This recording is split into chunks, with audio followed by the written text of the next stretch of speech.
What's that? Dan Howell is back. Who the hell is Dan Howell? Logan Paul has blocked donations to a suicide prevention charity. YouTubers come under fire for not blocking homophobic content. Dan Howell is back, baby, and he's going to VidCon. And of course, it's the return of YouTuber Watch. Who will it be this week? All this, plus if she does it like this, will you do it like that? If she touches like this, will you touch it like that? If she moves like this, will you move it like that? Shake it. On this week's edition of YouTuber News, hosted by me, Benedict Townsend, and brought to you by PopBuzz, the website that's now available in 2D. Used to be 3D, but it kept poking people in the eye, and before that it was 4D, but it kept breaking the concept of time and dismantling people at a molecular level. Now it's just 2D. And it's got GIFs. Our first story, Logan Paul has come under fire for copyright claiming a YouTube video where that YouTube video's money was going to all be donated to a suicide charity. So rather than all the money from the ads going to suicide charities, went straight to Logan Paul. Great job, Logan. You're a great guy. You know, it's such a shame because Logan has had such a fantastic history around the topic of suicide, you know. Such a shame to see him fall at just the last hurdle after just a spotless record when it comes to dealing with this issue. KSI made a video called... what is it called? KSI made a video called Ending It All, where he looks sad. Is that clickbaiting suicide? Possibly, let's not get into that now. And in the video, he discussed the recent drama he had with his brother Deji and all the kind of fallout of that. It was a very long video, very raw and emotional. And at the end, he said that he'd be donating all the money made from that video to various suicide charities. He said initially he thought, I'll just turn ads off. And he thought, no, I'll put the ads on, but then I'll donate that money to some good causes. Good guy, good idea. Then Logan Paul came along. KSI tweeted out a screenshot of YouTube with a picture of his video with the phrase, "Your video is in dispute," along with the caption, "If you don't see ads, it's because it's being claimed by Logan Paul's network." Yes, to be clear, Logan himself didn't go in and manually claim the video. Logan is part of a wider YouTube network, and they used algorithms to automatically flag KSI's video because it had a little bit of footage in there that belonged to Logan. And of course, you know, the second Logan found this out, he was horrified and had a really measured and sensitive response in a really grown-up way. No, he didn't. He absolutely didn't. He quote tweeted KSI's tweet with the words, "Ha ha ha, f you, p." So, staying 100 when it comes to sensitivity. Oh, sensitivity. Oh, gonna hit that sensitivity, whoa. I don't know how to do the whoa. I'm 55 years old, I don't know how to do this. How do you do it? You throw? Yeah, someone throws it, and then you're like, and then you're just like. However, to Logan's credit, he did realize that he had copyright claimed a video that was actually quite sensitive, where the money was going to be going to suicide charities. And so he gave a quite, apologetic response when he realized that. He said, really jumped the gun on that one. I'll make sure the automatic claim is removed. And that's all he said. He didn't take that opportunity to stick the knife in any further. He stepped back and he was very mature. No, of course he didn't. He said, I've removed that. KSI is still a p***y though. So, what are you gonna do? This guy sucks. I hope I'm not being too mean to Logan Paul. He is the godfather of all my children. And my best friend. I'm just kidding. My best friend is The Rat. And The Rat and I are running for president in 2020. That's right, Benedict 2020. Vice President, The Rat. Dan Howell and Whoop Gold haven't got a chance because we're gonna hashtag make crime illegal. And if you haven't seen the show before, you're gonna think, wow, I've got whiplash from that. What the hell's happened there? It doesn't matter. What that matters is that there is a rat inside all of us. And that rat is hope. In conclusion, it just goes to show what I always say, all YouTubers are bad. All right, moving on. Our second story, and hey, speaking of YouTubers being bad, let's also talk about YouTube itself being bad, because the internet is a nightmare that we cannot escape, much like the wider world itself.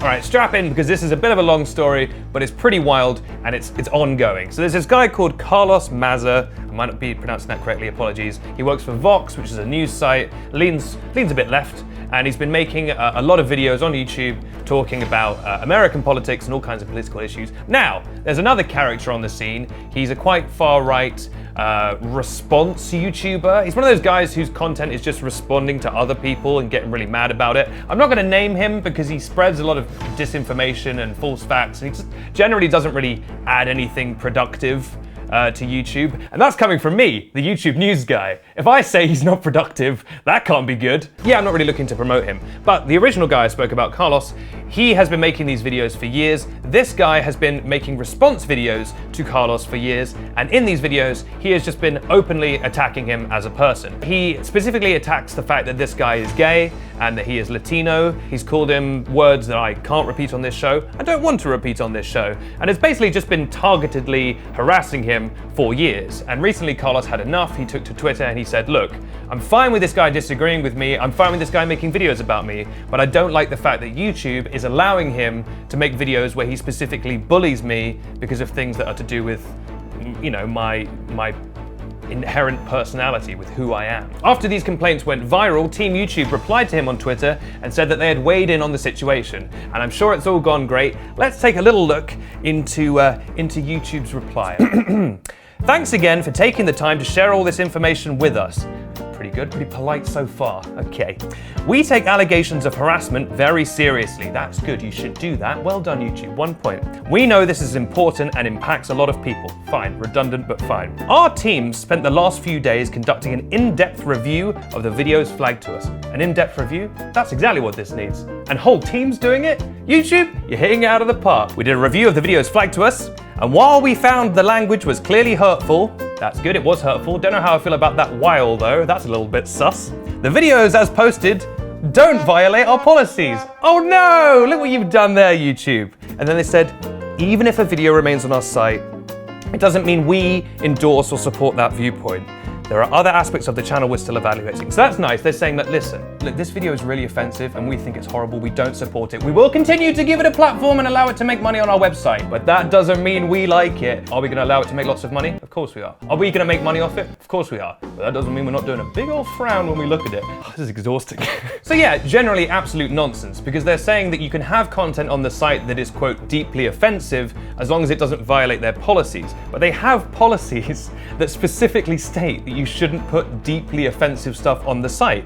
But regardless of how you feel about their arguments, there is no denying that YouTube has set up a series of rules and then deliberately broken those rules themselves, which is ridiculous and just goes to show what a lot of people often say, which is that YouTube is really just in this for the money. That being said, please don't take down my channel.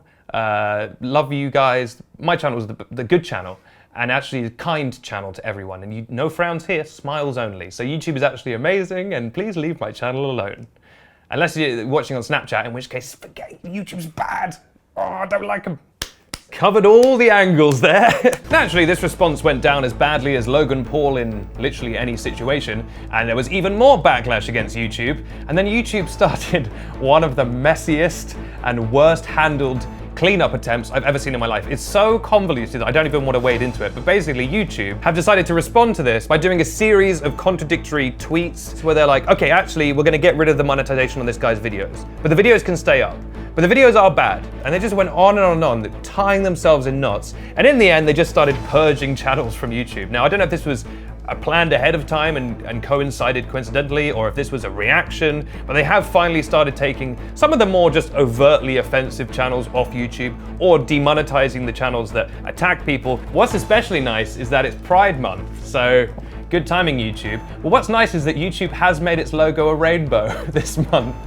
So, you know, actually, on balance, things work out. On the one hand, they actively seem to endorse homophobia, while on the other hand, pretty nice rainbow you got there. So at the end of the day, who's to tell who's the bad guy here? You know, it kind of works out. In conclusion, happy Pride Month to everyone except YouTube.com. Next story. So is it like Howell? Howell. And he's a YouTuber, you say? I've never come across him before. It's really weird. Well, I'll do the story if you insist that it's good. Our third story, better break out the Dan Howell alert alarm. There it is, put that there, and just open the casing. There we go, and just get my key that I keep on a chain, unlock that. Okay, and that opens up, cool. And then I'll just get my swipe card, and then I'll just do a little fingerprint scan, retinal scan, and there's the button, and we'll press that, and there's the alert noise. Dan Howell's back, baby, and he's going to VidCon! Good luck to my editor on doing that. Yes, Dan Howell has returned, although not to YouTube. The last thing he posted on YouTube was in June 2018, which is a highlights reel of his last live show, and he's been conspicuously absent from YouTube. English is not my first language, it's my fourth language, so the fact that I'm even saying anything at all is impressive, so maybe easy on the shade there, kids. Yes, the announcement was made by VidCon. If you don't know what VidCon is, it's kind of like TanaCon, but not as good. So you know TanaCon, everyone's favorite convention, it's like that, but like not about Tana, so why would anyone ever go? But anyway, apparently Dan Howell's going. They tweeted out, "That's not all, Dan Howell is headed to VidCon US as a featured creator." And Dan quote tweeted that and said, "That's right, I am officially emerging from the cave. Maybe I'll have some fresh content to talk about when I'm there." And a little sunglasses emoji. So it looks like not only will Dan be back, he'll have new material, and maybe he'll be telling us what he's been up to these last several months or so. If you want to get a quick recap of what Dan's probably been up to, almost certainly based on our sources, just go back and watch Dan Howell Watch on our previous episodes, because it's a comprehensive guide to what he's been up to in his life. He has mostly been attacked by a sword quite a lot. He's running for president right now. If you've not seen this show before, you're probably very angry. Now, Dan has picked a pretty special year to come. This is the 10th anniversary of VidCon. Of course, TanaCon has been running for over 100 years, so it's not that impressive. I was really worried that I wouldn't be able to see Dan at VidCon because, of course, I had bought tickets to every stop of James Charles's 2019 tour, $500 a piece, absolute bargain. But sadly, that tour has been cancelled now, which means I can now go to VidCon. It's going to be fantastic to see Dan back on the scene, although, of course, I've seen him almost every week for the last several months because we are friends, and Dan Howell Watch is real. And it will be coming up very soon. Keep watching. Next up, we've got a popular segment of the show called YouTuber Watch, where I zero in on one YouTuber and tell you what they got up to this week. And this week, Rat, who will it be?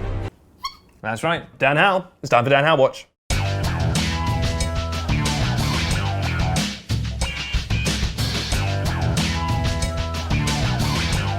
Welcome to Dan Howell Watch, I'm Whoop Bronze. What's Dan been up to this week? Well, as we've spoken about on this show, Dan is heading back to VidCon this year, the lesser version of TanaCon. And of course, he's very excited, and he's preparing for VidCon in the normal way everyone does, by boarding a galleon and sailing into the Pacific Ocean to look for pirate gold.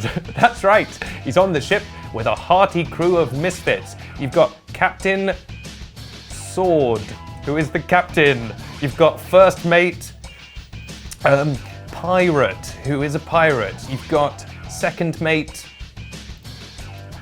Boat, who is the boat. Anyway, Dan was sailing along. He fought a big kraken, had lots of arms, was scary. And then they got to a little stretch known as the Bermuda's Triangle. And it was there that Dan said, "Stop the boat here! We shall look for treasure in the depths of the ocean." So then Dan put on one of those really old-timey diving suits that's made of metal and just looks a bit like the Michelin Man and just has a big circle here. He was like, "For the love of Christ, why didn't you just give me a normal scuba diving outfit? This is so impractical." And then Dan went diving and he was walking around on the bottom of the ocean, a bit like an astronaut on the moon, kind of slow motion. And then a fish swam up to him. And Dan nearly pinched himself because he could have sworn this fish started speaking to him. "What message have you for me, my fine feathered friend?" And the fish said, he gesticulated with his flipper, he said, "Dan, if you want to live, to go to VidCon, do not trust Captain Sword. I have it on good authority that he owns a sword." Ah! Balderdash! Why would a man named Sword own a sword? That's way too on the nose. That's like me owning an owl. What? I don't know, it made sense in my head. Shut up! Don't trust Captain Sword. Farewell, I'm a fish. And Dan was like, okay. Anyway, it turned out it was nothing. It was absolutely fine. Went home, had a bird's eye ready meal, shepherd's pie. It was all right. He didn't heat it through properly, so it was a little cold in the middle. No swords. Going to VidCon next week. It's fine. This has been Dan Howell Watch. Well, we've almost come to the end of the show, but before that, here's a new segment, the Rat's Cooking Tips of the Day. Rat? Wonderful, thank you, Rat, and you are a wonderful chef. A rat being a chef, sounds familiar, but, Cars 2, one of my favourite movies. I'm Benedict Townsend, and this is The Rat, and this has been YouTuber News, which airs every week right here on the YouTuber News YouTube channel. Don't forget to hit subscribe if you haven't already to get brand new episodes delivered to you the second they come out. Also, if you've enjoyed today's episode, only if you've enjoyed it, please could you hit, that was a bit of a Dad Howell voice there, only if you've enjoyed it, please could you hit like, it genuinely really helps us out with the algorithms and stuff. As we've established, YouTube is a bit wacky when it comes to doing everything, so if you could give us some likes, maybe that will stop them from destroying us. I'll be back next week with more YouTube news, rat-based content, rat cooking tips, and also my father will be on the show. That was a revelation to me until I just said it. I've got to stop doing this to myself. I'll see you then, and now we're in the end portion, and this never goes right. So here is last week's episode of YouTube News if you want to watch it, and I recommend you do. It's really good, the rat's in it. Here is the subscribe button, it's a circle, and you can click it. And here is another video. And isn't that fun? We're giving you another video. Click the subscribe one first if you haven't already. And if you're already subscribed, click last week's episode. Or do whatever you want. I'm not your dad. Thank you.